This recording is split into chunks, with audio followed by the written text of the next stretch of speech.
Olá, meu nome é Giovânia e eu e meus colegas Daniel e Júlia vamos falar um pouco sobre um artigo chamado Avaliação da Qualidade de Amostras Comerciais de Doce de Leite Pastoso, Composição Química, que foi escrita por Ivo Motti Demiati, Francisco Enéas Conkel e Ricardo Alexandre Pedroso. O doce de leite ele é comumente produzido e exportado na Argentina e pelo Brasil. Ele é obtido pela cocção do leite com adição de açúcar, principalmente a sacarose, o que resulta no escurecimento não enzimático, que vai dar as características sensoriais dele, como a coloração e a textura. Artigos de estudo em relação ao doce de leite é difícil de ser encontrado. Os principais que tem foram feitos pelo Brasil e na Argentina, e é da temática processamento e caracterização de qualidade. Sobre composição química e fraude, é muito difícil, é bem escasso. Por ser um produto pouco uniforme, a aplicação industrial gerou a necessidade de novos parâmetros de qualidade. A legislação brasileira veio trazendo uma exigência de, no máximo, 30% de umidade, um máximo de 2% de cinzas, um mínimo de 5% de proteína. As matérias graxas devem estar entre 6% e 9%, um máximo de adição de 30 kg de sacarose a cada 100 litros de leite, um máximo de 0,5 gramas de amido para cada 100 ml de leite e um máximo de 40% de mono ou disacarídeos para substituir a sacarose.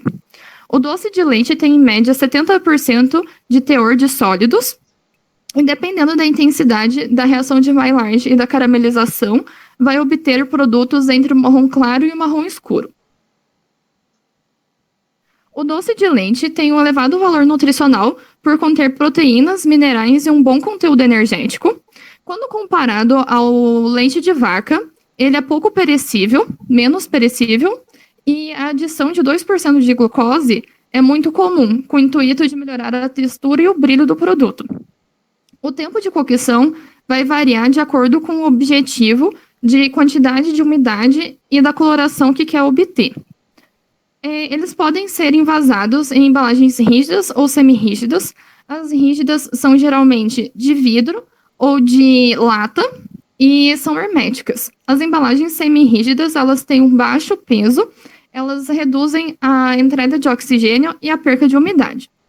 O presente trabalho teve por objetivo identificar possíveis fraudes, falhas na rotulagem e informações nutricionais.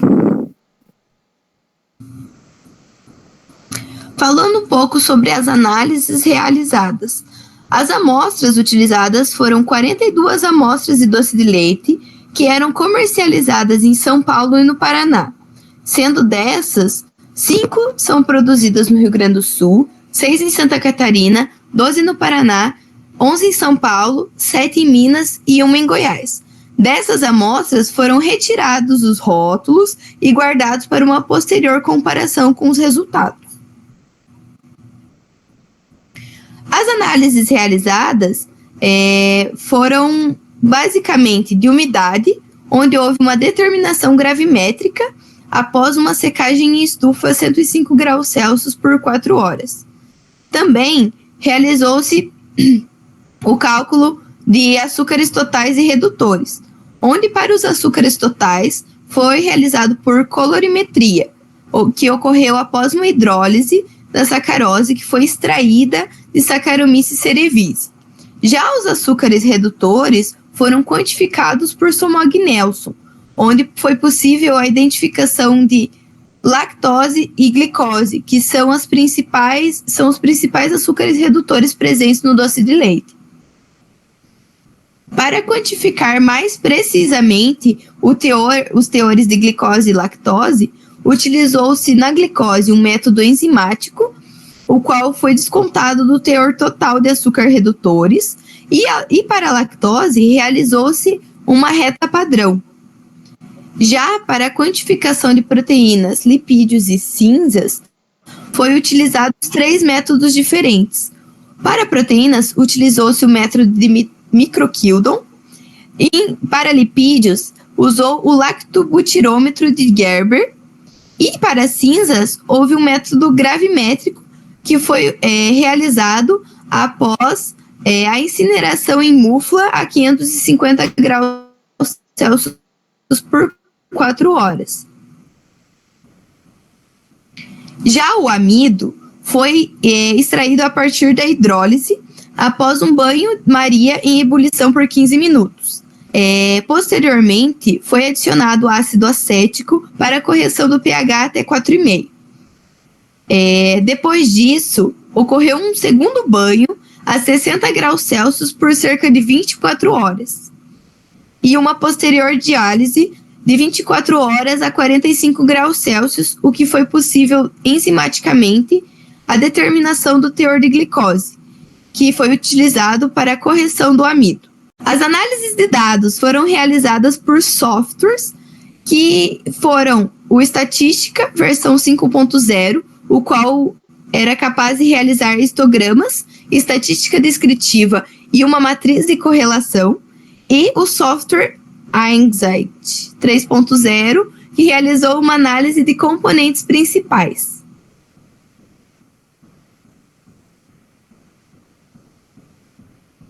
Obteve os resultados para a umidade da análise das 42 amostras entre 19% e 37,2%, sendo que a legislação exige um limite de no máximo 30% de umidade. Sendo assim, 10 amostras excederam a legislação, sendo que 32 amostras, então a maioria delas, ficaram entre 22% e 32% de umidade.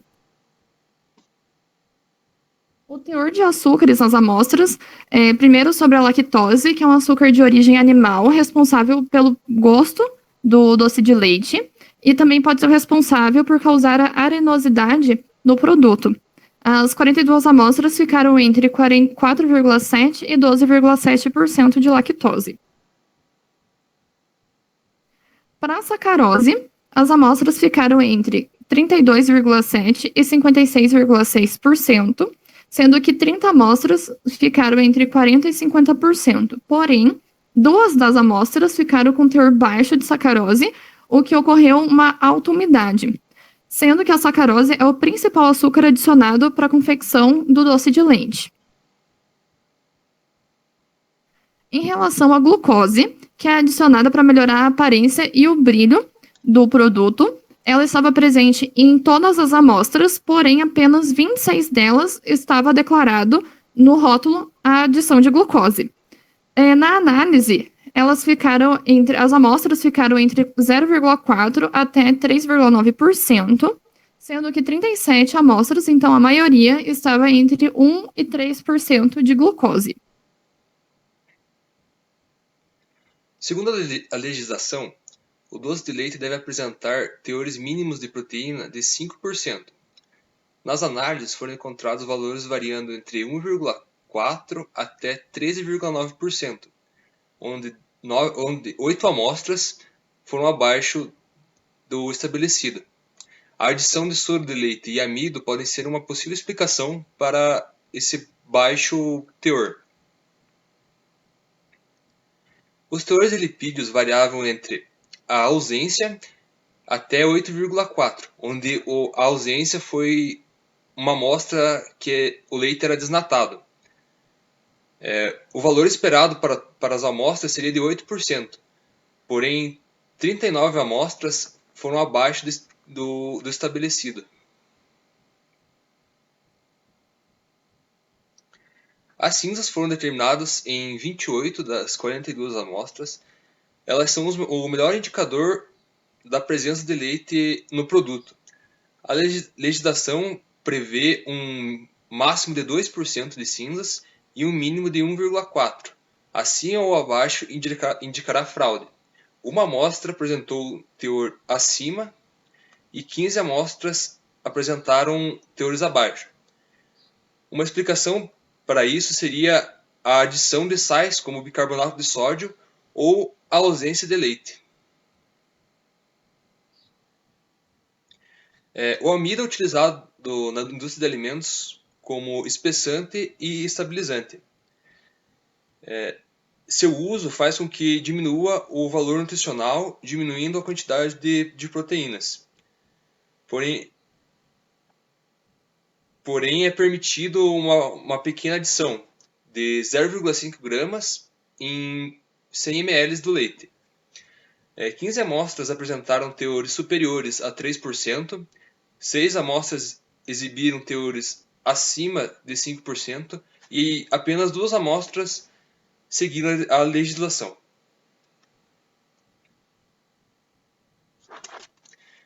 Também foi realizado um estudo sobre as embalagens, onde o peso variou de 230 a 1.000 gramas. Os valores também variaram bastante, entre 2,16 a 9,97 reais.